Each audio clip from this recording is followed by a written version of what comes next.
Hello friends, நாம் இன்றைக்கி பார்க்க போகிறது ஸ்டஃப்டு மிளகாய் பஜ்ஜி.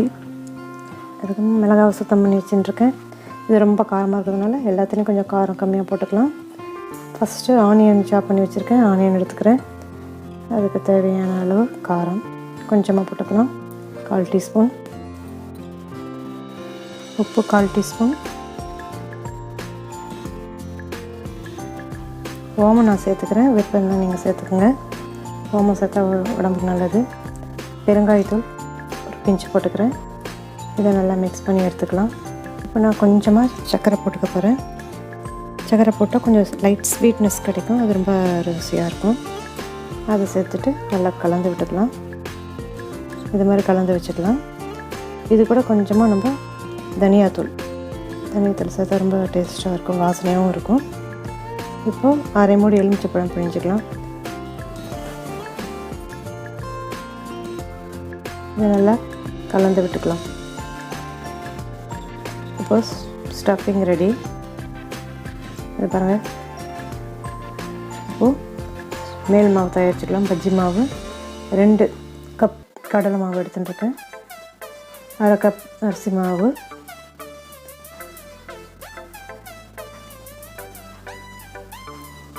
உப்பு ஒரு 1/4 டீஸ்பூன், இதுக்கு தேவையான அளவு கொஞ்சமாக காரத்தூள். எல்லாத்துலேயும் காரம் இருக்கிறதுனால காரம் கொஞ்சம் கம்மியாக போட்டுக்கலாம். ஓமம், இதுலேயும் நான் ஓமம் சேர்த்துக்கிறேன். ஓமம் ஜீரணத்துக்கு ரொம்ப நல்லது. எல்லா மாவு பொருள்னால ஓமம் சேர்த்தா ரொம்ப ஜீரணத்துக்கு நல்லது. நான் மாவு நல்லா கலந்து விட்டுக்கிறேன். நல்லா மிக்ஸ் பண்ணி விட்டுங்க. நான் இதில் சமையல் சோடா சேர்க்கவே இல்லை, அப்படியே நல்லாயிருக்கும். கொஞ்சமாக பெருங்காயத்தூள் போட்டு நல்லா மிக்ஸ் பண்ணி வச்சுக்கோங்க. கொஞ்சம் கொஞ்சமாக தண்ணி ஊற்றி கலந்துக்கலாம். ரொம்ப தண்ணியாகவும் இருக்கக்கூடாது, ரொம்ப கெட்டியாகவும் இருக்கக்கூடாது. திட்டமாக கலந்து வச்சுக்கலாம்.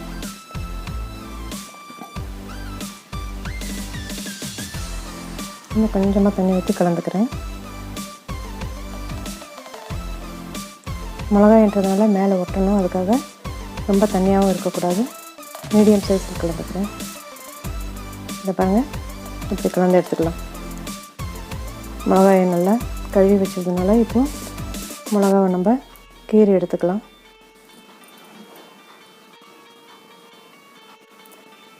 ரொம்ப கீறக்கூடாது. மேலேருந்து கொஞ்சம் கீழே வரையும், நுனி வரையும், ரொம்ப நுனி வரையும் போகக்கூடாது. நடுவில் இருக்க விதையெல்லாம் எடுத்துக்கலாம். இந்த பஜ்ஜி மிளகாய் வந்து ரொம்ப காரமாக இருந்தது, அதனால் காரம் கொஞ்சம் கம்மியாக போட்டுருக்கேன் ஸ்டஃபிங் மேல் மாவில். இது பாருங்கள், இப்படி கீரை எடுத்துக்கலாம். இப்போ நம்ம இது உள்ளே தான் ஸ்டஃபிங் பண்ண போகிறோம். மறுபடியும் ஒரு தடவை ஸ்டஃபிங் இதை கலந்துக்கலாம். உங்களுக்கு விருப்பப்பட்ட உருளைக்கிழங்கும் போட்டுக்கலாம். இந்த ஸ்டஃபிங்கில் நான் ஆனியன் மட்டும் போட்டுருக்கேன். இதுவே ரொம்ப டேஸ்டியாக இருந்தது.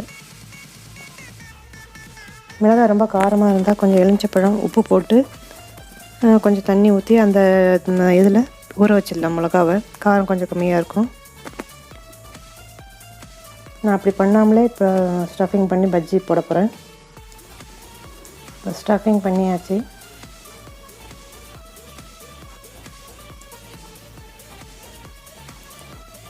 வெளியில் வராத மாதிரி நல்லா அழுத்தி விட்டுக்கலாம். இப்போ ஸ்டஃபிங் ரெடி. இப்போ மாவை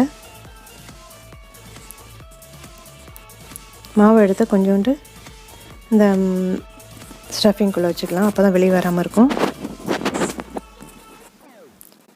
இந்த மாதிரி பண்ணி எடுத்துக்கலாம்.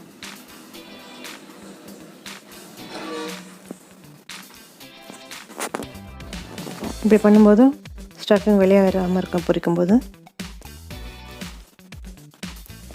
எல்லாத்தையும் இது மாதிரி செஞ்சுக்கலாம்.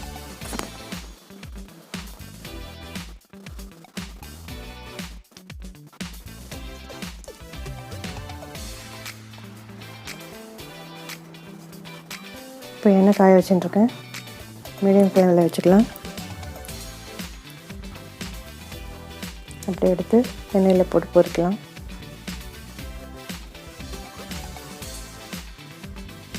ரொம்ப சூடாக இருக்கக்கூடாது எண்ணெய். மீடியம் ஃப்ளேமில் வச்சுக்கலாம்.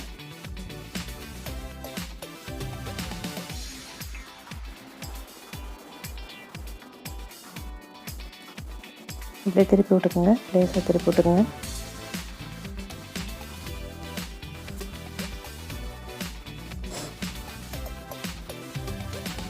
இதை பாருங்கள், இந்த கலரில் எடுத்துடலாம். Light brown colour. இப்போ எடுத்துடலாம் மிளகாய் பஜ்ஜி. அருமையான ஸ்டஃப்டு மிளகாய் பஜ்ஜி ரெடி.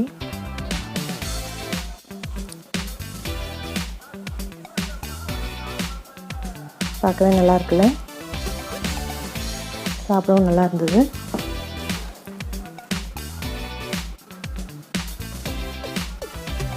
அருமையான மிளகாய் பஜ்ஜி, ஸ்டஃப்டு மிளகாய் பஜ்ஜி ரெடி. இதை பாதியாக கட் பண்ணி காட்டுறேன். ரொம்ப சூடாக இருக்குது, பார்த்து செய்யணும்.